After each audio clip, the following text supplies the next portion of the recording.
नमस्कार दोस्तों, सीसी के इस लाइव लेक्चर में आप सभी का एक बार फिर से स्वागत है। मित्रों, जैसा कि आप जानते हैं, हम सदैव यही प्रयास करते हैं कि हम आपकी जिज्ञासाओं की तृप्ति करें। हमारी यही कोशिश रहती है कि हम निरंतर विभिन्न विषयों में आप सभी के लिए लेक्चर्स आयोजित करें। मित्रों, संस्कृत विषय में आज हम आपके लिए एक नई श्रृंखला लेकर आए हैं और इसके तहत हम आगामी कई सेशंस में इस पर चर्चा करेंगे। बताना चाहेंगे कि हम चर्चा करेंगे अभिज्ञान शकुंतलम पर, कालिदास की अभिज्ञान शकुंतलम, जिसके बारे में आप सभी ने बहुत बार सुना होगा, पढ़ा भी होगा और आपके मन में ये बात उत्पन्न होती होगी कि काश कोई हमें इस विषय पर ज़्यादा से ज़्यादा जानकारी और दे। तो मित्रों, हम बताना चाहेंगे कि हम आपको विस्तृत रूप से जानकारी देंगे इन लाइव सेशंस के माध्यम से अभिज्ञान शकुंतलम पर। बताना चाहेंगे इस सेशन के लिए हमारे साथ हमारे स्टूडियो में मौजूद हैं डॉक्टर पंकज मिश्र। डॉक्टर पंकज मिश्र सेंट स्टीफेंस कॉलेज के संस्कृत विभाग में एसोसिएट प्रोफेसर हैं और बताना चाहेंगे कि ये शिक्षा के क्षेत्र में एक अहम योगदान दे रहे हैं। नित्य ये यही कोशिश करते हैं कि किस प्रकार अपने छात्र छात्राओं तक ये पठन पाठन की सामग्री उपलब्ध कराएं और आप सभी के ज्ञान में वृद्धि करें। मित्रों, अगर आज के विषय संबंधित आप कोई भी प्रश्न पूछना चाहते हैं तो आप हमसे संपर्क कर सकते हैं और हमारे टोल फ्री नंबर के जरिए हमें कॉल भी। हमारा टोल फ्री नंबर है 1800110430। नंबर पुनः नोट कर लें, 1800110430। सभी मित्रों से अनुरोध है कि आप लेक्चर के आखिरी 10 मिनट में ही कॉल करें, क्योंकि हम चाहते हैं कि सबसे पहले आप एकाग्रचित होकर इस लेक्चर को देखें और उसके उपरांत आप जब अपने सवाल पूछेंगे तो डॉक्टर पंकज मिश्र आपके सभी सवालों का जवाब देंगे। तो आइए हम स्वागत करते हैं डॉक्टर पंकज मिश्र का और आज के इस व्याख्यान को आगे बढ़ाते हैं। डॉक्टर मिश्र, आपका एक बार फिर से बहुत बहुत स्वागत है। थैंक यू गीतिका जी। या सृष्टि सृष्टुराद्या वहति विधिहुतम या हविर्या च होत्री, ये द्वे कालम विधत्तः श्रुति विषय गुणा या स्थिता व्याप्य विश्वम, या माहुः सर्वबीज प्रकृतिरिति यया प्राणिनः प्राणवन्तः, प्रत्यक्षाभिः प्रपन्नस्तनुभिरवतु वस्ताभिरष्टाभिरीशः। मित्रों, सुप्रभातम। यह नांदी है अभिज्ञान शाकुंतलम का, जिसे अभी आपके सामने हमने प्रस्तुत किया। इस नई नई आई हुई सर्दी में हम अभिज्ञान शाकुंतलम की गर्मी से आप लोगों का स्वागत करते हैं और एक नई श्रृंखला जिसमें केवल और केवल अभिज्ञान शाकुंतलम के विषय में जानेंगे, उसकी परिचर्चा करेंगे। मित्रों, अभिज्ञान शाकुंतलम नाम सुनते ही हम सभी आह्लादित हो उठते हैं। यदि संस्कृत के किसी एक साहित्य का नाम इस धराधाम में कोई जानता है, पूरे विश्व में कोई जानता है, तो वह है, किसी एक पुस्तक का नाम कोई जानता है तो वह है अभिज्ञान शाकुंतलम। नाट्य विधा का ग्रंथ है। मित्रों, अगर विश्व साहित्य का आलोडन और विलोडन करें, पूरे विश्व के श्रेष्ठ साहित्यों की एक सुदीर्घ सूची बनाएं, तो उस सूची में भारत से प्राप्त होने वाला, भारत का प्रतिनिधित्व करने वाला प्रथम जिस साहित्य का नाम उभरता है वह साहित्य अभिज्ञान शाकुंतलम है। अभिज्ञान शाकुंतलम, शकुंतला, दुष्यंत और इन दोनों के साथ एक और गौण चरित्र भरत का नाम हमारे मनोमस्तिष्क पर उभर आता है। इनकी कहानी है, इसकी कहानी है, कई जगह सुनी होगी। दुर्वासा के शाप आते हैं, मछुआरे अंगूठी निकालते हैं मछली के पेट से। तो ये दंत कथाओं में इस प्रकार की कहानी प्रसिद्ध है। लेकिन हम केवल दंत कथा मात्र तक ही अभिज्ञान शाकुंतलम को न रखें, इसलिए हमने अभिज्ञान शाकुंतलम का आद्योपांत एक नई परिचर्चा के साथ आपके विषयों का, मैं आपकी समस्याओं का यहां समाधान करूंगा। मित्रों, अभिज्ञान शाकुंतलम, पहले शब्द से पहले इस शब्द के अर्थ को हम समझें। यह नाटक का नाम है। पहला शब्द है अभिज्ञान। अभिज्ञान का सामान्य अर्थ है अभिज्ञायते अनेन, अर्थात जिसके माध्यम से जाना जाए, पहचाना जाए, ज्ञान प्राप्त किया जाए। और तदनुसार अभिज्ञान यहां पर एक किसी वस्तु की ओर संकेत उत्पन्न करता है। चर्चा में बात आएगी ही, लेकिन प्रारंभ में अगर उस जिज्ञासा का शमन कर दूं तो यहां अभिज्ञान एक अंगूठी है, जिस अंगूठी के माध्यम से दुष्यंत शकुंतला को पुनः अपनी स्मृति में लाएगा और यह समझ पाएगा कि शकुंतला ही उसकी पत्नी है। आगे है शाकुंतलम। इस प्रकार अगर अभिज्ञान शाकुंतलम का पूरा हम विग्रह करते हैं तो बनता है कि अभिज्ञानेन स्मृता, अभिज्ञानेन ज्ञाता, अभिज्ञानेन अभिज्ञाता शकुंतला यदि अभिज्ञान शकुंतला ताम अधिकृत्य, अर्थात शकुंतलाम अधिकृत्य कृतम नाटकम अभिज्ञान शकुंतलम। दूसरे शब्दों में अभिज्ञान के द्वारा जिस शकुंतला की पहचान होती है और उस पहचान को आधार बना करके जिस नाटक की रचना की गई वह अभिज्ञान शाकुंतलम है। यूं तो हम आप सभी जानते हैं कि महाकवि कालिदास ने 7 कृतियों की रचना की है, जिसमें ऋतुसंहार है, मेघदूतम है, मालविकाग्निमित्रम है, विक्रमोर्वशीयम है और अभिज्ञान शाकुंतलम है। साथ ही 2 महाकाव्य कुमार संभवम और रघुवंशम है। लेकिन कालिदास के कालिदासत्व को यदि जानना हो तो वह हम निस्संदेह अभिज्ञान शाकुंतलम से प्राप्त करते हैं। मित्रों, 18वीं 19वीं शताब्दी में विलियम जोन्स अभिज्ञान शाकुंतलम का अंग्रेजी में अनुवाद करते हैं और इंग्लैंड ले जाते हैं। वहां ले जाने के बाद जब लोगों ने इसे पढ़ा तो उन्हीं में से कोई एक विद्वान हुए, ये फोर्स्टर, और उसने इस ग्रंथ का जर्मन में अनुवाद किया। और जर्मन में अनुवाद करने के बाद जर्मन के जो श्रेष्ठ कवि गेटे हैं, उस गेटे ने एक बड़ी अच्छी टिप्पणी की थी, जिस टिप्पणी का अनुवाद संस्कृत की मैं आखिरी पंक्ति सुना रहा हूं। पूरा अनुवाद तो विषय के संदर्भ में सुनाऊंगा। और उन्होंने कहा था कि ऐश्वर्यम यदि वांछसि प्रिय सखे, अर्थात अगर काव्यात्मक ऐश्वर्य को देखना चाहते हो तो शाकुंतलम सेव्यताम, अभिज्ञान शाकुंतलम का अध्ययन करो। अभिज्ञान शाकुंतलम को हम 2-4 शब्दों के बयान से नहीं समझ सकते, हमें उसमें कालिदास में देखना होता है कि कालिदास ने किस प्रकार है। तदर्थ आप लोगों के लिए हमने कुछ एक नूतन विषय यहाँ रखा है और उस विषय को हम जानते हैं कि क्या क्या इसमें हम चर्चा करेंगे। हम सबसे पहले काव्य एवं नाट्य की चर्चा करेंगे। नाट्य में फिर अभिज्ञान की स्थिति को स्पष्ट करेंगे, अभिज्ञान को स्पष्ट करेंगे, फिर अभिज्ञान की संरचना को देखेंगे और अभिज्ञान एवं कालिदास का जो अभिज्ञान है उसको भी जानने की कोशिश करेंगे। तो सर्वप्रथम आपके सामने हम काव्य एवं नाट्य की चर्चा करते हैं। मित्रों, एक कथन है, काव्येषु नाटकम रम्यम तत्र रम्या शकुंतला, अर्थात काव्यों में नाटक सबसे सुंदर है, नाटक को सर्वाधिक रमणीय कहा जाता है। यूं तो जब काव्यात्मक विधा की दृष्टि से हम देखते हैं, जब काव्य को सामने रख करके पढ़ते हैं तो लिखित रूप में काव्य में कोई विशेष अंतर नहीं होता, केवल संरचनात्मक अंतर होता है। लेकिन भावावगाहन जो है, उस भावावगाहन की दृष्टि से महाकाव्य हो, नाट्य हो, गद्य काव्य हो, कोई विशेष अंतर नहीं है। लेकिन चूंकि नाटक प्रस्तुति के लिए, मंच पर प्रस्तुति के लिए लिखा जाता है, इसलिए यहां पर काव्यगत भेद उत्पन्न होता है। हमने काव्य की लंबी चौड़ी चर्चा की है। कवेह कर्म काव्यम के माध्यम से काव्य की पहले स्पष्टता दी थी, बाद में विश्वनाथ मम्मट आदि के लक्षणों से काव्य के स्वरूप को हमने समझा था। और यहाँ पर एक साधारण सा है, वाक्यम रसात्मकम काव्यम, जो विश्वनाथ का स्टेटमेंट है। उस दृष्टि से भी अगर हम काव्य का आलोडन करें, काव्य का विश्लेषण करें, तो उस विश्लेषण क्रम में अभिज्ञान शाकुंतलम उस काव्य की श्रेणी में आता है, जिसमें काव्य के सारे तत्व विद्यमान होते हैं, चाहे वो रस हो, भाव हो, कथा हो, नायक हो, नायिका हो, प्रकृति हो, अलंकार हो या अन्य कोई भी विषय हो। लेकिन इसी संदर्भ में पंक्ति आई, काव्येषु नाटकम रम्यम, अर्थात काव्यों में नाटक रमणीय है। यूं तो हम काव्य की 2 विधा देखते हैं, जिसे दृश्य कहते हैं और श्रव्य विधा कहते हैं। उन्हें दृश्य काव्य विधा के 2 भेद माने जाते हैं, रूपक और उपरूपक। रूपक के 10 भेद माने जाते हैं और उस 10 भेद में प्रथम भेद है नाटक, अर्थात उस काव्य की समग्र विधा में नाटक भी एक विधा है। क्यों रमणीय है?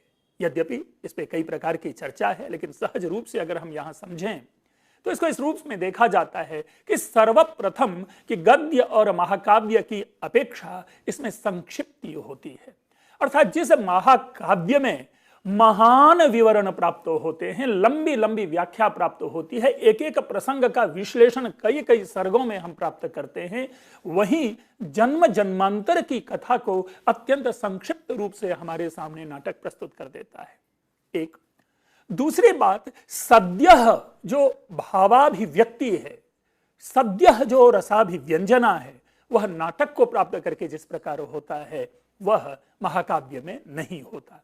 क्योंकि महाकाव्य में हम वस्तु सौंदर्य, वस्तु विश्लेषण, वस्तु व्याख्या में डुबकी लगाते हैं, तब जाकर के हमें रस की पकड़ आती है। और महाकाव्य में सद्यः रस की पकड़ हमारी नाट्य काव्य में, नाटक में सद्यः हमें रस की अभिव्यक्ति होती है। दूसरा मूल विषय नाट्य संदर्भ में यह भी कहा जाता है कि सामान्य रूप से जो दृश्य होता है, अर्थात चक्षुरिंद्रिय के माध्यम से विषय वस्तु का ग्रहण आसान होता है, सरल होता है और सहज होता है, स्वाभाविक होता है। दूसरी ओर जो हम श्रुति परंपरा से जो श्रव्य काव्य है, जिसे हम श्रवण करते हैं, उनमें अधिक कठिनाई होती है। इसीलिए जो चक्षुरिंद्रिय है वो श्रोत्रेंद्रिय की अपेक्षा ज्ञान ग्रहण करने में अधिक कारगर सिद्ध होती है। इसलिए भी कहीं नाटक जो है वो श्रेष्ठ रूप ग्रहण करता है।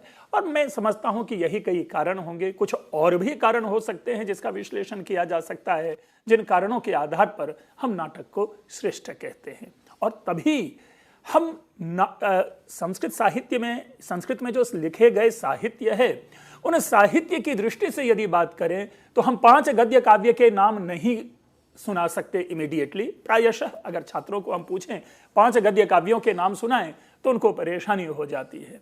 इसी प्रकार हम 8 से 10 महाकाव्यों के नाम नहीं सुन पाते, लेकिन नाटकों के नाम जो हैं वो बहुत ही प्रसिद्ध माने जाते हैं, क्योंकि आए दिन किसी न किसी रूप में इन नाटकों से हमारा एसोसिएशन होता रहता है। चाहे वो अभिज्ञान शाकुंतलम हो, चाहे मृच्छकटिकम हो, चाहे मुद्रा राक्षसम हो, चाहे उत्तर रामचरितम हो, चाहे स्वप्न वासवदत्तम हो, चाहे रत्नावली हो, चाहे वेणे संहार हो, चाहे प्रतिमा हो, आदि ऐसे कई नाटक हैं जिनके एक स्वर में आप नाम सुना सकते हैं। तो इसलिए भी नाटक को किसी समालोचक ने, किसी समीक्षक ने श्रेष्ठ कहा। अब इसके बाद आता है इस नाटक में अभिज्ञान। प्रश्न उत्पन्न होता है कि नाटक में अभिज्ञान ये क्या मतलब हुआ, अर्थात समग्र जो नाट्य साहित्य है उस नाट्य साहित्य में अभिज्ञान को हम कैसे रखते हैं, अभिज्ञान का विश्लेषण किस रूप में जानते हैं, वो हमारे लिए यहाँ जानना आवश्यक है। और यही कारण है जब समीक्षक ने यह कहा कि काव्येषु नाटकम रम्यम, तो इमीडिएटली उन्होंने कह दिया तत्र रम्या शकुंतला। तत्र यानी तेषु नाट्येषु, अर्थात उन नाटकों में, शकुंतला अर्थात शकुंतला नाम नाटकम अर्थात अभिज्ञान शाकुंतलम रम्या यानी रमणीयतमम वर्तते। दूसरे शब्दों में उन सारे के सारे नाट्य साहित्य में अभिज्ञान शाकुंतलम सबसे सुंदर है। मित्रों, हम 2 पंक्ति को ध्यान में रखें। संस्कृत में पंक्ति कही जाती है कि विचित्र रूपाः खलु चित्र वृत्तयः, एक, और भिन्न रुचिर हि लोकः, ये 2 पंक्ति प्रयोग में आती है।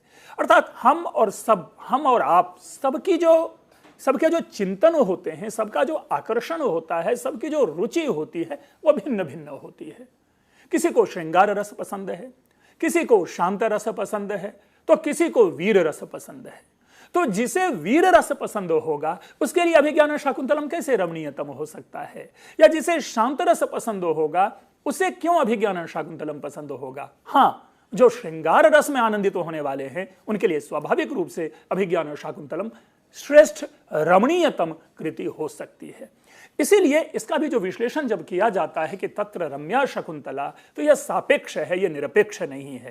अर्थात अगर मृच्छकटिकम की दृष्टि से अगर इसकी आलोचना करेंगे तो मृच्छकटिकम में जो डुबकी लगाने वाले हैं उनको मृच्छकटिकम अच्छा लगेगा, उनके लिए मृच्छकटिक नाटक जो है वो रमणीयतमम होगा। या जो वीर रस से ओतप्रोत, जो केवल और केवल सस्पेंस में विश्वास करने वाले हों, उनके लिए मुद्रा राक्षसम नाटकम जो है वो रमणीयतमम हो सकता है। इसलिए कभी कभी मैं कहता भी हूं कि तत्र रम्यम राक्षसम, अर्थात यदि यह कहा जाए कि काव्येषु नाटकम रम्यम, तो दूसरी पंक्ति होनी चाहिए तत्र रम्यम राक्षसम। ये इसलिए नहीं कि ऐसा है, बल्कि ये इसलिए कि हो सकता है कि मेरे जैसे किसी और पाठक को, मेरे जैसे किसी और समालोचक को मुद्रा राक्षसम नाटक पसंद हो। इसलिए जब तत्र रम्या शकुंतला कहा जाता है तो इसका विश्लेषण हमेशा सापेक्ष है। अब प्रश्न उत्पन्न होता है कि क्यों, अगर किसी समालोचक ने, किसी समीक्षक ने कहा कि अभिज्ञान शाकुंतलम रमणीयतम है, अभिज्ञान शाकुंतलम रम्य है, तो हम उसका विश्लेषण करते हैं। मित्रों, बड़ी अच्छी एक बातें हम करते हैं। महाकवि कालिदास ने कुछ काव्यों की रचना की, जैसा कि हमने नाम लिया। हम रघुवंशम को अद्वितीय कहते हैं, कुमार संभवम को महनीय कह देते हैं, मेघदूतम को अभूतपूर्व कह बैठते हैं, विक्रमोर वशियम को रमणीय कह बैठते हैं, मालविकाग्निमित्रम को मोहक कह बैठते हैं। अभिज्ञान शाकुंतलम को हम अभूतपूर्व भी कहते हैं, अद्वितीय भी कहते हैं, महनीय भी कह लेते हैं, मोहक भी कह लेते हैं। और इस प्रकार इन सारे सुंदरतम विशेषणों का जो सम्मिश्रण बनता है, हम उसे अभिज्ञान शाकुंतलम कह लेते हैं। भावना, संघर्ष, वेदना, करुणा, पीड़ा, कष्ट, प्रतिशोध, प्रकृति, इन सारे विषयों के सौंदर्य, इन सारे तत्वों का सुंदरतम समन्वय जिस जगह पर हुआ है, वह जाकर के अभिज्ञान शाकुंतलम बनता है। यह भावना प्रधान है, विशुद्ध रूप से एक इसमें भावुकता है। और हम आप सभी जानते हैं कि भावुकता के इस संसार में जो प्रणय है उसे सर्वाधिक महत्वपूर्ण माना जाता है। और आवश्यक नहीं कि वह प्रणय दो प्रेमी प्रेमिकाओं के मध्य हो या पति पत्नी के मध्य हो, बल्कि प्राणी प्राणी के प्रति स्नेह जो है वह प्रणय होता है। और हम महाकवि कालिदास की इस अभिज्ञान शाकुंतलम में केवल दुष्यंत और शकुंतला के प्रणय मात्र का अध्ययन नहीं करते, बल्कि किस प्रकार शकुंतला का प्रणय आश्रम के वृक्षों से, लताओं से, प्राणियों से है, किस प्रकार शकुंतला से उनकी सखियों का प्रणय है। अर्थात दूसरे शब्दों में, अगर विश्व में अगर एक रूपता लाने का प्रयास किया जाए तो उसके लिए सुंदरतम तत्व जिसे है हम उसे प्रेम कहते हैं। और मानो उसी प्रेम का वितान इस अभिज्ञान शाकुंतलम रूपी संसार में फैलाया हुआ है। मित्रों, तत्र रम्या शकुंतला, इसकी आगे चर्चा हम जरूर करेंगे, लेकिन जहां तक मैं समझता हूं कि इसमें जिस प्रकार का रसाविष्करण है, जिस प्रकार की प्रकृति है, उस रूप में निस्संदेह अन्यत्र कोई दूसरा काव्य नहीं मिलता। कदाचित यही कारण है कि किसी समीक्षक ने कहा होगा कि यह रमणीयतमा है। इसमें ध्वनि का, इसमें शब्दों का, इसमें कथ्यों का और इसमें तथ्यों का जितना सुंदर समन्वय है, और इन सारे तत्वों के मध्य में जो कालिदास का संदेश है, वो संदेश इतना व्यापक है और इतना प्रबल है कि निसंदेह किसी समीक्षक ने यदि यह कहा होगा कि तत्र रम्या शकुंतला, तो मेरी उसमें पूर्ण सहमति बनती है। इसके साथ ही दो तीन कुछ और प्रमुख बातें हैं। वो प्रमुख बातें रमणीयतम की दृष्टि से यह है कि जैसा हम आप सभी जानते हैं कि संस्कृत के कवि की जब चर्चा होती है तो उनकी भाषा शैली को ध्यान में रख करके हम उसमें एक भयाकुल हो उठते हैं। कभी बाणभट्ट की चर्चा हो या माघ की चर्चा हो तो उनकी भाषा के सामने हम कांपने लगते हैं। इतने लंबे लंबे बड़े बड़े समास अलंकारों से बोझिल वाक्य का निर्माण वहां प्राप्त होता है कि उससे निकल पाना बड़ा ही मुश्किल होता है।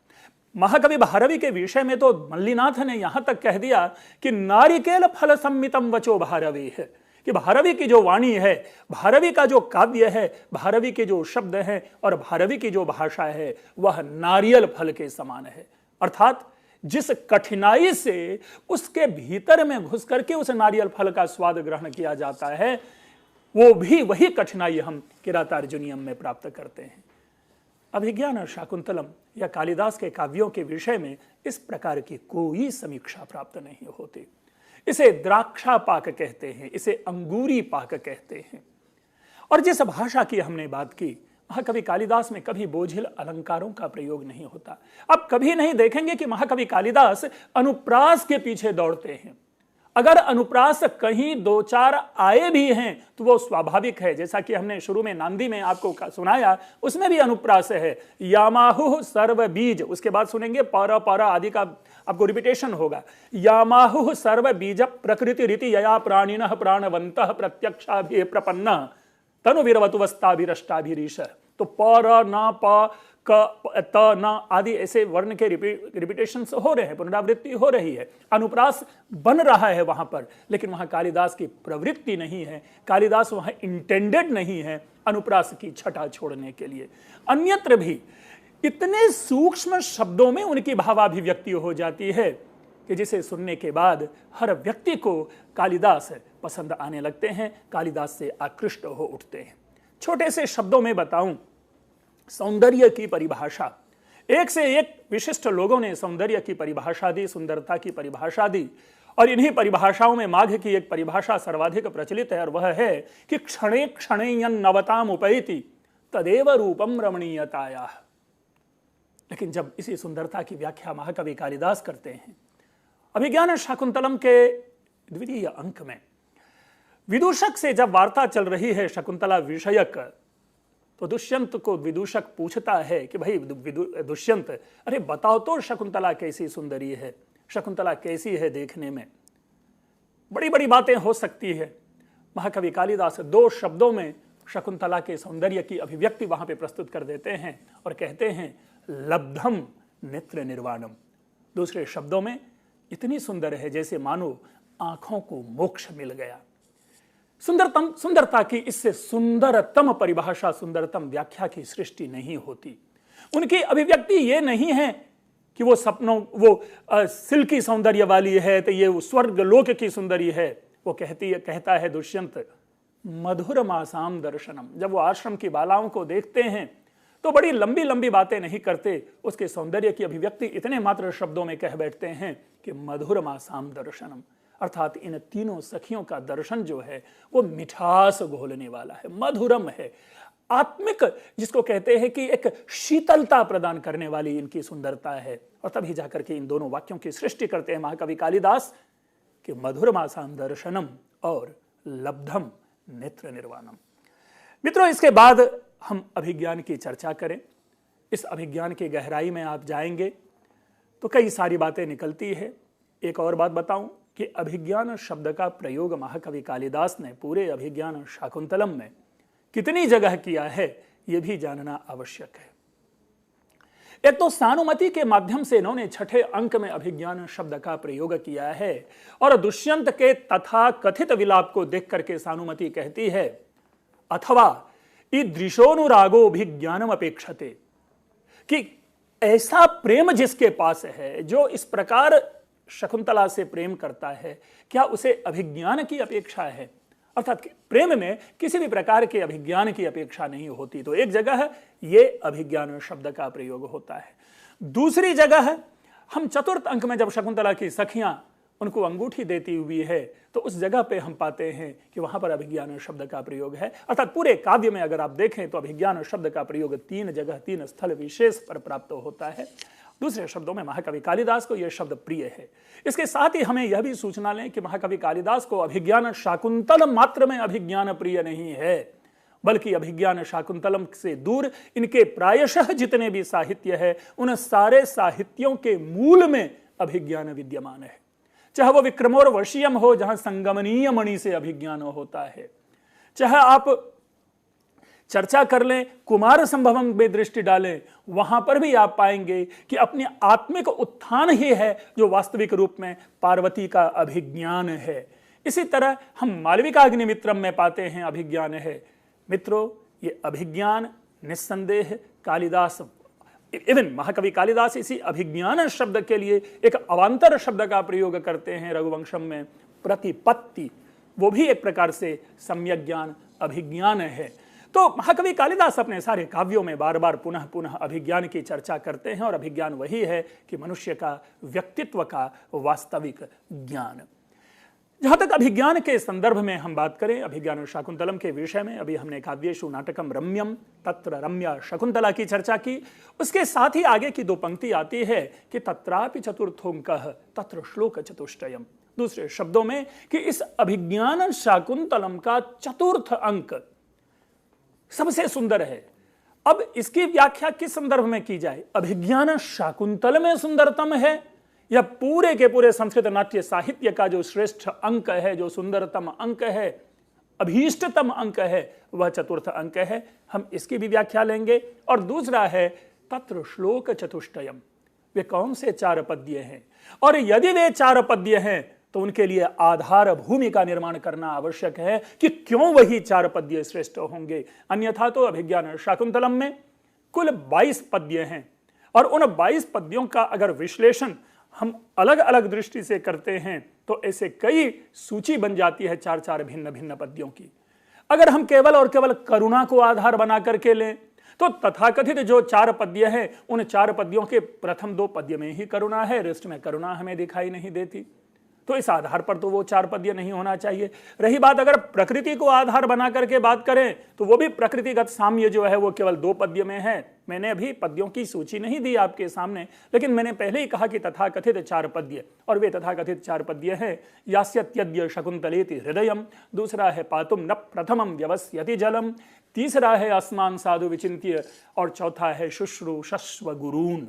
तो इस तरह से ये 4 पद्य है। अगर हम उनमें ध्वनि, कालिदास का वैशिष्ट्य एक ध्वनि भी है, अगर ध्वनि की दृष्टि से बात करें तो भिन्न पद्य बनेंगे, अगर करुणा की दृष्टि से बात करें तो भिन्न पद्य बनेंगे, अगर प्राकृतिक सामंजस्य, अगर प्रकृतिगत वैशिष्ट्य की बात करें तो उद्गलित दर्भ कवला मृग्य परित्यक्त नर्तना मयूरा अपसृत पांडु पत्राणि मुंचयन्त्य श्रोणीव लता, इसको कौन भूल सकता है। या अगर हम करुणा की और अधिक बात करें, करुणा के पद्य में तो महाकवि कण्व के महर्षि कण्व के मुख से जो निसृत 21वां पद्य अभिज्ञान शाकुंतलम का शममेष्यति कथमनु, तो ऐसे हम अगर दृष्टि डालेंगे तो 4 अलग अलग पद्य बनते हैं।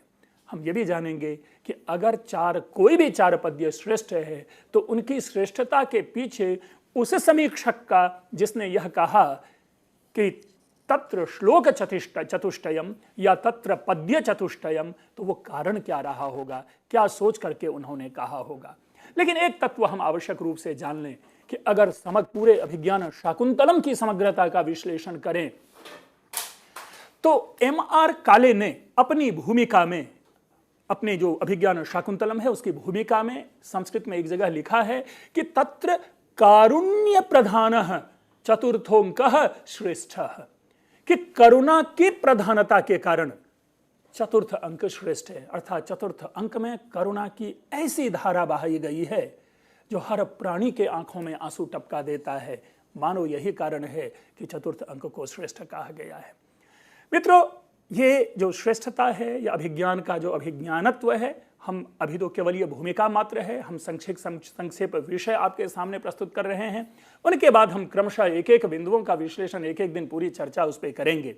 और इसीलिए हमने अभी जो अभिज्ञान शाकुंतलम के विशेष्य में जो प्राप्त होने वाले कथन हैं विषय में, वे कथन हैं काव्येषु नाटकम रम्यम तत्र रम्या शकुंतला तत्रापि चतुर्थोंकः तत्र श्लोक चतुष्टयम। तो हम इसका विश्लेषण आपके सामने अभी हम प्रस्तुत कर रहे थे। हम अपनी चर्चा आगे भी बढ़ाते रहेंगे। इसके बाद और कुछ नए विषय आएंगे, उन विषयों को भी थ्रो करेंगे और उस पर हम चर्चा करेंगे सविशेष अभिज्ञान शाकुंतलम की संरचना को लेकर के, क्योंकि अभिज्ञान शाकुंतलम की संरचना को भी हम बहुत ही मैन्यूटली, बहुत ही हम माइक्रो लेवल पे नहीं देखते, इसे ऊपर देखते हैं। तो उसकी भी चर्चा हम आपके सामने करेंगे संक्षिप्त विराम के अनंतर।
मित्रों, अभिज्ञान शाकुंतलम की संरचना की चर्चा हम कर रहे थे, लेकिन उससे पहले नाटकीय संरचना को हम ध्यान में रख लें।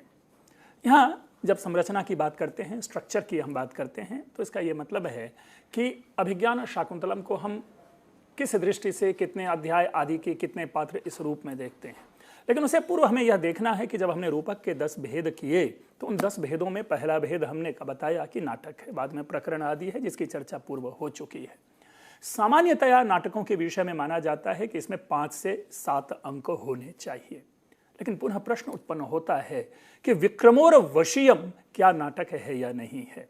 हम कहते हैं कि नाटक नहीं है, यद्यपि विक्रमोर्वशीयम में भी 5 अंक हैं, लेकिन चूंकि हम अभी नाटक की चर्चा कर रहे हैं इसलिए हमारे लिए ये आवश्यक था कि ये चर्चा करूं कि विक्रमोर्वशीयम जो है वो नाटक नहीं है।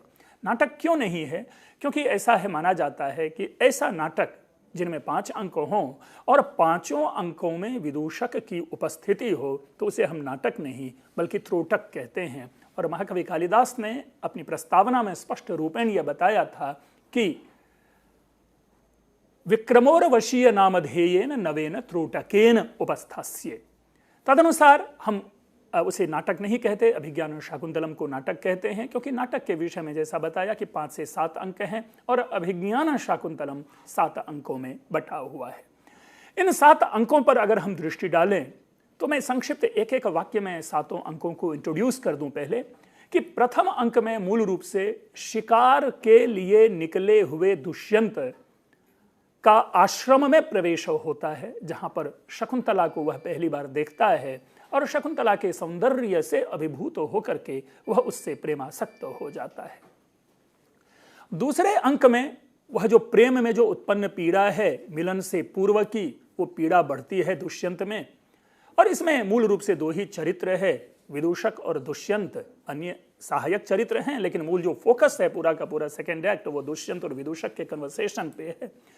और दुष्यंत वहां पर पहली बार किसी तृतीय या जिसको कहते हैं थर्ड पर्सन के सामने ये एक्सेप्ट करता है, अपने मन की बात कहता है कि वो शकुंतला से प्रेमासक्त है। अर्थात दूसरे शब्दों में वह पूरी अच्छी तरह से वह विदूषक को ये कन्विंस करता है कि वह शकुंतला के लिए यहाँ पर कुछ दिन ठहरेगा और रुकेगा आश्रम में। तीसरा अंक जो प्रेम के बाद का मिलन होता है, तीसरे अंक में शकुंतला और दुष्यंत का मिलन होता है और उसी मिलन के अनंतर उन दोनों में गांधर्व विवाह होता है, प्रेम विवाह होता है। चतुर्थ अंक के प्रारंभ में हमें यह सूचना मिलती है कि शकुंतला प्रेग्नेंट है, गर्भवती है और उसी क्रम में वो अपने पति की याद में खोई हुई है और दुर्वासा ऋषि का आगमन होता है। दुर्वासा ऋषि शाप देते हैं कि जिसकी याद में तुम खोई हुई हो वो तुम्हें भूल जाएगा। यद्यपि दुर्वासा मंच पर नहीं है, लेकिन पूरे नाटक में मानो दुर्वासा की मौजूदगी उस शाप के बाद दिखाई देती है। चतुर्थ अंक में शकुंतला की विदाई होती है। कण्व ऋषि जी इस आश्वस्ति के साथ कि सुशिष्य परिदत्ता विद्येवा शोचनीयासि संवृत्ता, अर्थात श्रेष्ठ शिष्य को दी गई विद्या की तरह हे शकुंतला तुम मेरे लिए शोक का कारण नहीं हो, अर्थात दुष्यंत यहाँ पर श्रेष्ठ शिष्य है। इस आश्वस्ति के साथ, इस आत्मविश्वास के साथ और इस मान मर्यादा के साथ कण्व ऋषि शकुंतला को पति गृह भेजते हैं। और यहाँ जो चतुर्थ अंक है वो पूरी तरह से करुणामय वातावरण में ओतप्रोत है और शकुंतला निकलती है पति गृह के लिए। साथ में शारंगरव, शारद्वत और गौतमी जाती है। 5वें अंक में हम देखते हैं कि 5वें अंक में ये सारे के सारे ऋषि कुमार के साथ शकुंतला राज दरबार में पहुंचती है और शारंगरव के द्वारा भेजे गए संदेश दुष्यंत तक पहुंचता है। शारंगरव दुष्यंत से वह संदेश सुनाता है कि ये शकुंतला आपकी पत्नी है, इसे स्वीकार कीजिए। दुष्यंत उसे भरी सभा में अवमानित करते हुए, बहुत बुरी तरह से जिसका अपमान कहते हैं कि स्त्री मर्यादा का अपमान करते हुए शकुंतला को यह कह बैठता है कि ये मेरी पत्नी नहीं है। शकुंतला भी प्रतिरोध करती है और बहुत पहले तो अपने को डिफेंड करने की कोशिश करती है, अपने को यह प्रकट करने की कोशिश करती है कि यही वो पत्नी है और इस रूप में जो भी चीजें होती है वो अंगूठी तक दिखाने की कोशिश करती है। लेकिन उसी अंक में पता चलता है कि अंगूठी जो है इसकी गिर गई है। शची तीर्थ नामक स्थल पे स्नान करते हुए गंगा नदी में वो अंगूठी गिर जाती है। शकुंतला निस्सहाय हो जाती है, उसके पास कोई चीज नहीं रहती जिससे कि वो ये प्रूव कर सके कि वह दुष्यंत की पत्नी है। प्रश्न यहाँ पर यही है कि हम देख पा रहे हैं कि दुर्वासा का शाप है, इस शाप के कारण दुष्यंत भूल जाता है। यह अलग विषय है कि जब मैं परिचर्चा करूंगा तो मैं ये बताऊंगा कि पूरे नाटक पर या दुष्यंत के ऊपर में कहीं भी दुर्वासा के शाप का प्रभाव नहीं है, बल्कि यह दुष्यंत की मनोवृत्ति थी, दुष्यंत का यह व्यवहार था दुष्यंत का ऐसा चरित्र था कि वो सुंदरी स्त्रियों के साथ अपने प्रेम को प्रदर्शित करता था और संबंध बनाने के बाद उसका परित्याग कर देता था। और ऐसे में ये ऋषि मुनि दुष्यंत के चरित्र की रक्षा करने के लिए पाले पोसे जाते थे। यह अवान्तर विषय में जब चर्चा करूंगा तब बताऊंगा, लेकिन यहां पर मूल विषय है, अभी कहानी को लेकर चलते हैं। और इस कहानी में हम पाते हैं कि शकुंतला भी पहली बार एक राजा के सामने अपना, कह सकते हैं कि महाकवि कालिदास ने पहली बार किसी नारी को स्वर दिया है अपने पति के विरुद्ध आवाज उठाने का, और वो भी काफी तैश में, कह सकते हैं पूरे उत्तेजना के साथ दुष्यंत की भी मान मर्यादा को वहां पे धूल धूसरित करती है। लेकिन स्वाभाविक रूप से शकुंतला पहले तो ये कहती है कि भाई वो आत्महत्या के लिए विवश होती है, वो पृथ्वी से गुहार लगाती है कि हे पृथ्वी माता आप फट जाएं और मैं उसमें समा जाऊं। लेकिन वहां पर एक आती है एक दिव्य ज्योति, जो मेनका, जो शकुंतला की मां है, उनकी सखी है, वो दिव्य ज्योति उठा करके उसे मारीच ऋषि के आश्रम में लेकर चली जाती है। ये 5वें अंक में है। 6ठे अंक में किसी क्रम में एक मछुआरा मछली बेच रहा होता है, मछली को जब चीरता है तो उससे एक अंगूठी निकलती है। वो अंगूठी देखता है तो पुलिस आदि पिटाई करके वो अंगूठी छीन करके दुष्यंत को पहुंचाता है। दुष्यंत जैसे ही अंगूठी देखता है उसे शकुंतला की स्मृति आती है। याद हो जब दुर्वासा ने शाप दिया था तो मैंने आधा आपको कहा कि शाप में यह था कि जिसकी याद में तुम खोई हुई हो वो तुम्हें भूल जाएगा। लेकिन प्रियंवदा के अनुनय विनय के उपरांत उसी दुर्वासा ने कहा था कि यदि कोई अभिज्ञान, वहां पे पंक्ति है, किंतु अभिज्ञाना भरण दर्शनेन शापो निवर्तिष्यत इति, कि अभिज्ञान रूपी कोई आभूषण अगर दिखाया जाएगा तो यह शाप उसका दूर हो जाएगा। तो अचानक दुष्यंत को वो अंगूठी मिलती है और शकुंतला विषयक सारी स्मृतियां उन्हें आ जाती है। शकुंतला की याद में दुष्यंत का विलाप, पुनः कहूंगा तथाकथित विलाप वहां दर्शाया जाता है। मैं ऐसा मानता हूं कि वह विलाप शकुंतला के लिए नहीं है, बल्कि वह विलाप इसलिए केवल है कि उसने शकुंतला को, ऐसी शकुंतला को अपने घर से भगा दिया जो कि पुत्र को जन्म देने वाली थी और दुष्यंत को कोई पुत्र नहीं है। तो दुष्यंत को यह चिंता है कि उनके पूर्वजों का क्या होगा, उनको पिंडदान कौन करेगा, मेरी राजव व्यवस्था का क्या होगा। अस्तु वो विलाप करते करते बेचारा बेहोश होता है। उसी समय इंद्र का संदेश लेकर के मातली आता है और मातली के साथ दुर्वासा इंद्र के पास मिलने जाता है। 7वें अंक में जब इंद्र के आश्रम से वह लौट कर आता है तो लौटने के पश्चात हम पाते हैं कि वो मारीच ऋषि के आश्रम में उतरते हैं दुष्यंत, और वहां देखता है कि एक बालक सिंह के साथ खेल रहा है। बालक को देखने के बाद उनके मन में एक, जिसको कह सकते हैं बाल सुलभ कौतूहल उत्पन्न होता है, उससे बात करने की इच्छा होती है। लेकिन जैसा अजनबी को देख करके बालकों का स्वभाव होता है, उसी प्रकार का व्यवहार वह बालक करता है दुष्यंत के साथ। लेकिन इसी बीच उसके साथ जो 2 स्त्रियां हैं, वहां की तपस्विनी हैं जो उनके सहायता के लिए रखी गई हैं, वो देखती क्या है कि उस बालक के पास एक ताबीज थी, अपराजिता नाम की ताबीज थी, जो ताबीज उनके बाह में दिखाई नहीं देती। तो फिर उसे ढूंढने का प्रयास होता है और ढूंढते ढूंढते दुष्यंत उस ताबीज को ढूंढता है और उठा करके उनकी सखियों को देने का प्रयास करता है। इसमें क्या होता है कि उनकी दोनों सखियां, वो जो सहायिका हैं, वो कहती हैं अरे आपने ये ताबीज कैसे छू लिया, क्योंकि ये ताबीज तो था कि केवल माता और पिता ही इस ताबीज का स्पर्श करते हैं और उससे भिन्न जो व्यक्ति इस ताबीज को स्पर्श करेगा वह उसे यह ताबीज सर्प बन करके डस लेगा, और आपको तो सर्प ने डसा नहीं। अर्थात दूसरे शब्दों में यहां पर यह निश्चय होता है कि यह जो बालक है, यह बालक दुष्यंत का ही पुत्र है।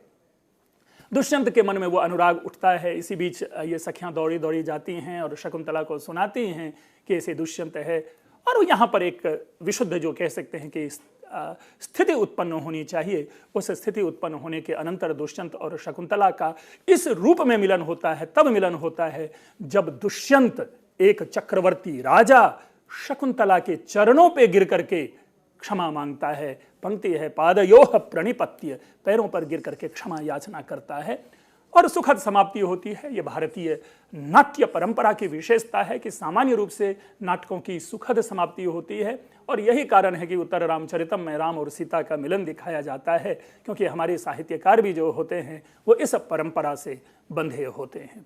अस्तु, तो ये नाटक जो 7 अंक है, 7 अंकों की कहानी थी।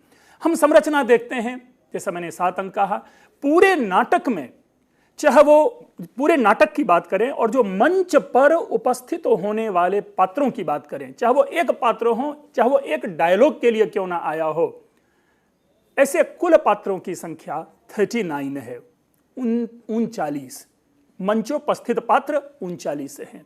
लेकिन कुछ ऐसे भी पात्र हैं जो मंच पर तो उपस्थित नहीं हैं, लेकिन वो किसी ना किसी रूप में भूमिका है और कन्वर्सेशन में, संवादोपस्थापन में इनके नाम की चर्चा आती है। जैसे दुर्वासा ऋषि, ये मंच पर हैं ही नहीं, वो आकार, उनको नेपथ्य से उनका शाप सुनाई देता है। या इसी प्रकार जब दुष्यंत प्रथम अंक में पूछता है अनसुया प्रियंवदा से कि ये शकुंतला किसकी पुत्री है, शकुंतला कण्व ऋषि की तो पुत्री है नहीं, तो फिर के इनके आगमन का कारण क्या है, तो उसी में सखियां कहानी सुनाती है, तो विश्वामित्र और मेनका। तो ऐसे कुछ चरित्र हैं जिन चरित्रों के नाम हम आते हैं, तो ऐसे कुल चरित्र 5 हैं। दूसरे शब्दों में पूरे अभिज्ञान शाकुंतलम की अगर बात करें, जिसकी डायरेक्ट और इनडायरेक्ट भूमिका है इसके कथानक के परिवर्धन में, ऐसे 44 पात्र हैं।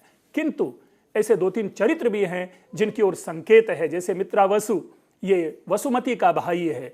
इसी तरह महामात्य पिशुन, इनकी चर्चा आती है, लेकिन चूंकि नाट्य से उनका डायरेक्ट संबंध नहीं बनता, इसलिए हम कह सकते हैं कि 44, 2, 46 ऐसे कुल चरित्र हैं।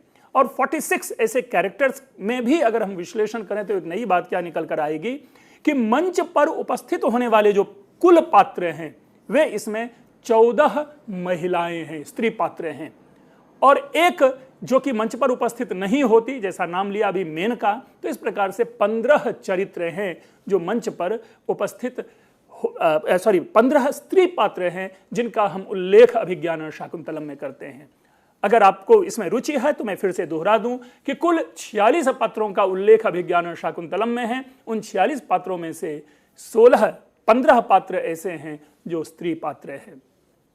मैं कभी कभी यह भी कहता हूं, यद्यपि स्त्री पात्रों की संख्या कम है, न्यून है, लेकिन महाकवि कालिदास ने, या यूं कहें कि संस्कृत साहित्य का यह प्रथम साहित्य है जो स्त्री केंद्रित ये नाटक है।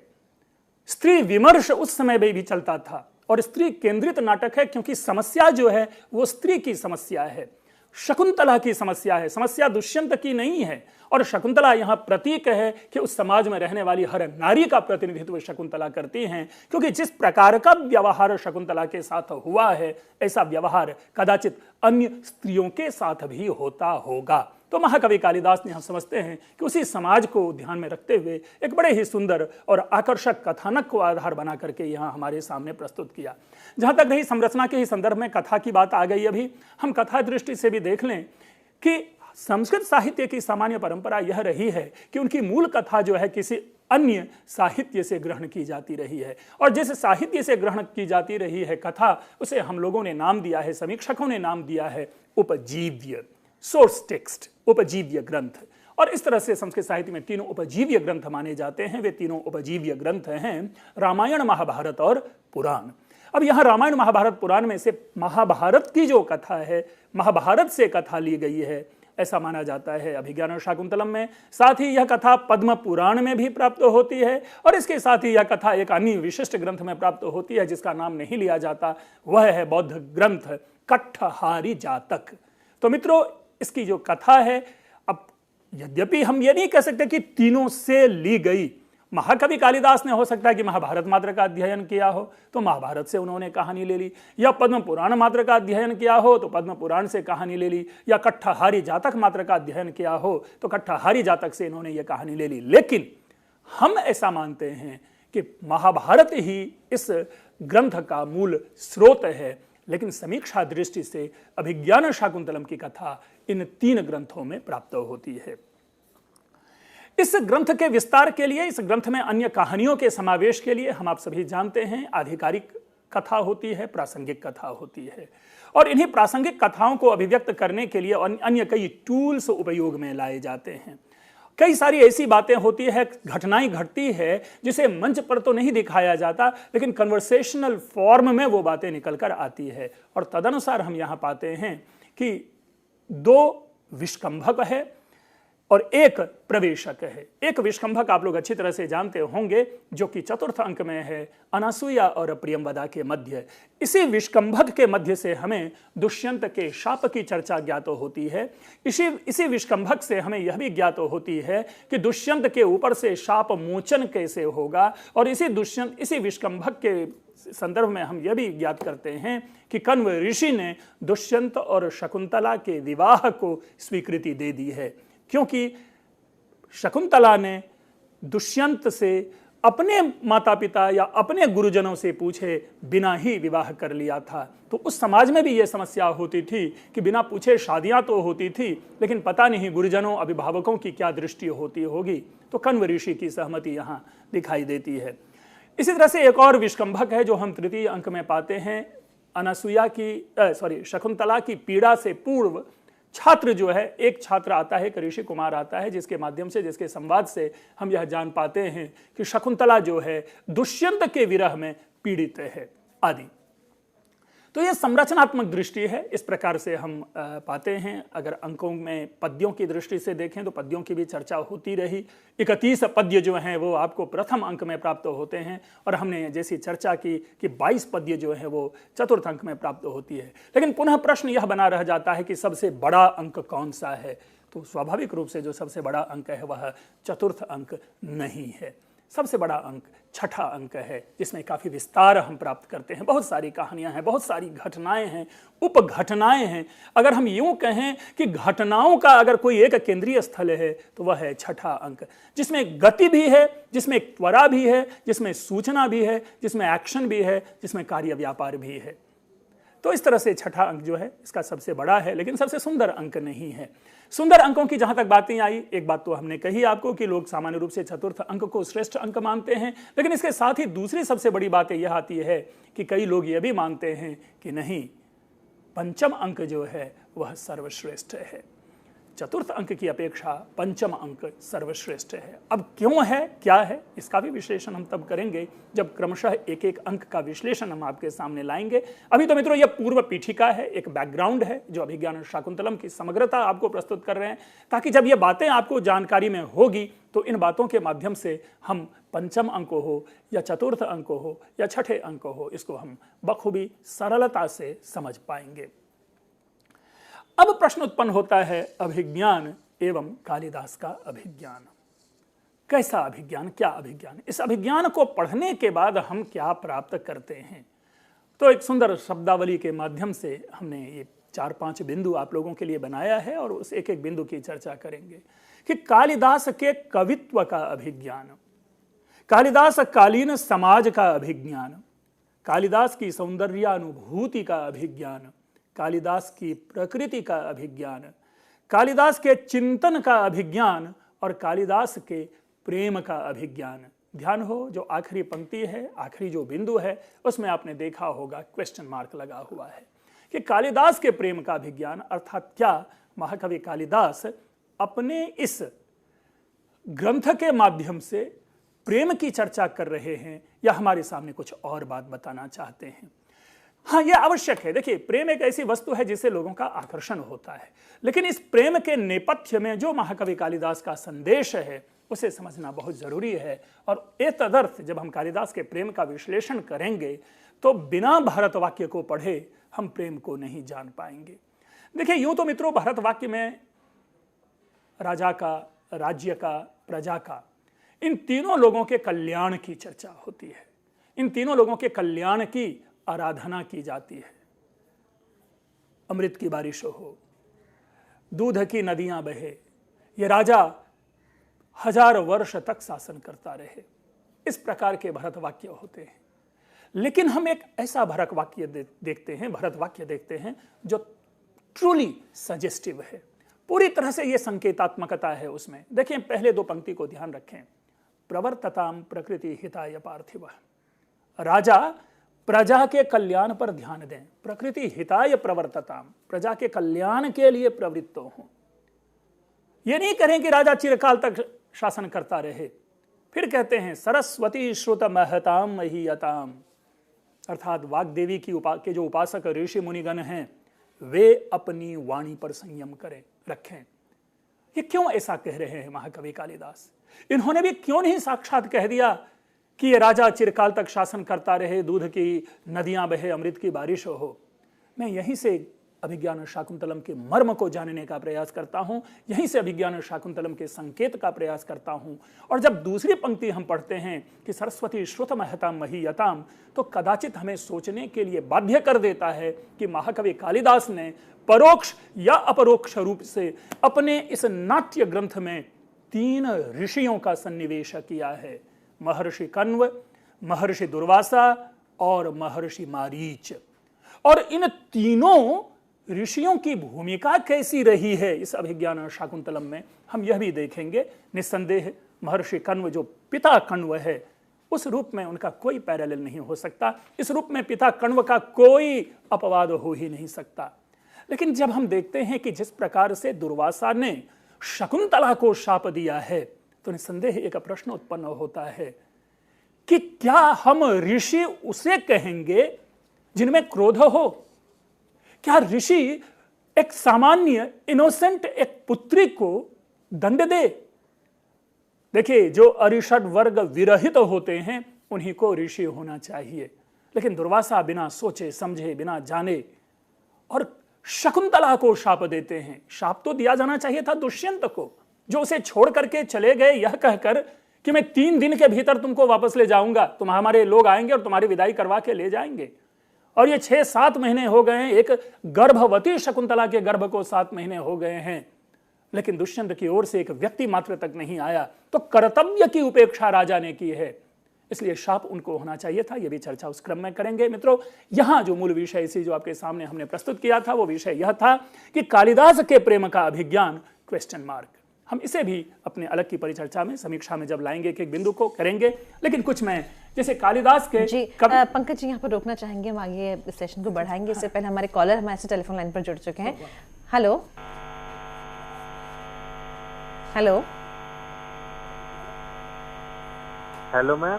जी नमस्कार, अपना नाम बताएं और अपना प्रश्न पूछें। जी मेरा नाम पवन है, मैं वाराणसी से बोल रहा हूँ। जी अपना प्रश्न पूछें।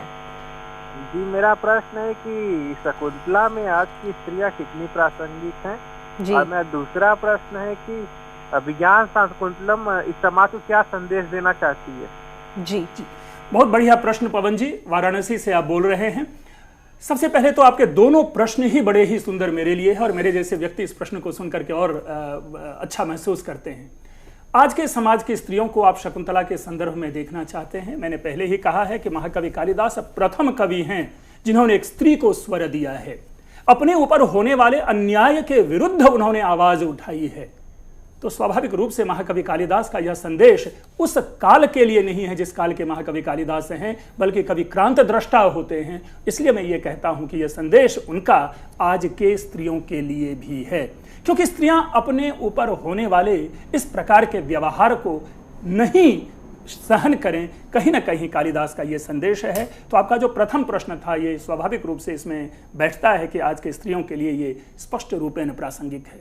रही दूसरी बात इसकी प्रासंगिकता को लेकर के, मित्रों देखें, अगर हम प्रासंगिकता को देखें, जब हम साहित्य पढ़ते हैं तो साहित्य के विषय में एक वाक्य कहा जाता रहा है कि साहित्य समाज का दर्पण होता है।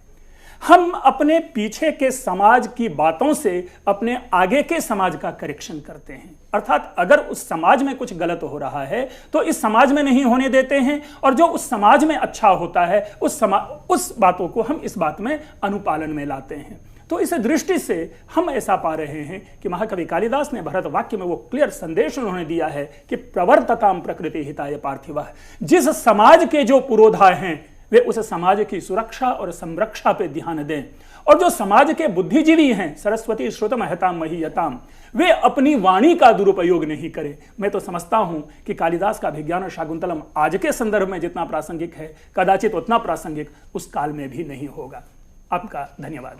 हम उम्मीद करते हैं कि पवन जी को अपने सवालों के जवाब जरूर मिले। मित्र यूं ही हमें कॉल करते रहें, और तमाम दर्शक जो हमें इस वक्त देख रहे हैं, आप वो बता दें कि हमारा टोल फ्री नंबर है, आप इन लाइव सेशंस में भाग ले सकते हैं और अपने प्रश्न पूछ सकते हैं। 1800111430 वो नंबर है जिसके ज़रिए आप हमसे बात कर सकते हैं।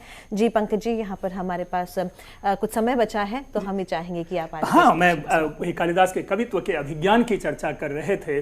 और अगर देखें मित्रों, कवि 2 रूपों में कवि का आकलन होता है। एक उनका साहित्यिक वैशिष्ट्य क्या है, कितनी सुंदर भाषा का प्रयोग करते हैं, उनमें भावनाएं कैसी है, उनके चरित्र कितने सुंदर बन पड़े हैं, उसमें सौंदर्य की संसृष्टि कैसे की गई है आदि। लेकिन कवित्व का दूसरा पक्ष यह भी है, जैसा कि अभी उठने वाले प्रश्न से बात निकल कर आई, कि वे अपने साथ समाज को बांध करके कितना चलते हैं। एक मैं टिप्पणी करना चाहूंगा एबी कीथ की। एबी कीथ ने महाकवि कालिदास के काव्य के विषय में यह कहा है कि कालिदास के काव्य सामान्य रूप से सामान्य जीवन से संबंध नहीं रखते, क्योंकि कालिदास के जितने भी चरित्र हैं वे उच्च वर्गीय हैं। और कई बार हमने चर्चा की है, महाकवि कालिदास के कोई भी छात्र जो पात्र हैं वो सामान्य जीवन के नहीं हैं, सामान्य चरित्र के नहीं हैं। तो हम कालिदास के कवित्व के दोनों पक्षों का अभिज्ञान करेंगे, तब जाके प्रथम बिंदु को हम समझ पाएंगे कि कालिदास के कवित्व का अभिज्ञान। इसी से जुड़ा हुआ है समाज का अभिज्ञान। अभी लगातार हम समाज के विषय में चर्चा कर रहे थे।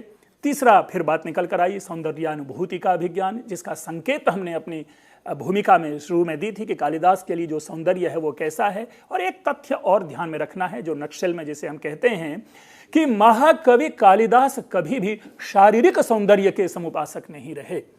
वे विशुद्ध रूप से वे आत्मिक सौंदर्य के पुरोधा रहे हैं, वे शारीरिक सौंदर्य की बात नहीं करते। जी पवन जी, एक हमारे कॉलर और जुड़ चुके हैं हमारे साथ। हेलो हेलो जी, नमस्कार, अपना नाम बताएं, प्रश्न पूछें। नमस्कार, दीपक शर्मा बोल रहा हूँ मैं। जी दीपक जी, सवाल LBS यूनिवर्सिटी न्यू दिल्ली से। जी जी जी, अपना सवाल पूछें। सबसे पहले मैं आपका आभार प्रकट करना चाहूंगा कि आप इतना अच्छा प्रोग्राम चला रहे हो, और पंकज मिश्रा जी को हार्दिक बधाई दे रहा हूँ कि उन्होंने इतना अच्छा मार्गदर्शन किया है हमारा। जी बहुत बहुत धन्यवाद। मेरा क्वेश्चन पंकज मिश्रा जी से था। सर, जैसे कि कवि का कार्य होता है समाज को दर्पण दिखाना, एक कल्पना प्रस्तुत करना, तो जो अभिज्ञान शाकुंतलम नाटक है ये कवि की कल्पना है या हमारा वास्तविक इतिहास है, या थोड़ा नाट्य रूपांतरित किया गया है? थोड़ा इस विषय में मैं आपसे थोड़ा दोनों बातें कह रहा हूँ। एक तो सबसे पहले इतिहास की बात हम ले लें कि महाभारत के संदर्भ में हमने इतिहास को जोड़ने का प्रयास किया था कि कवि ने कहानी वहां से ली है।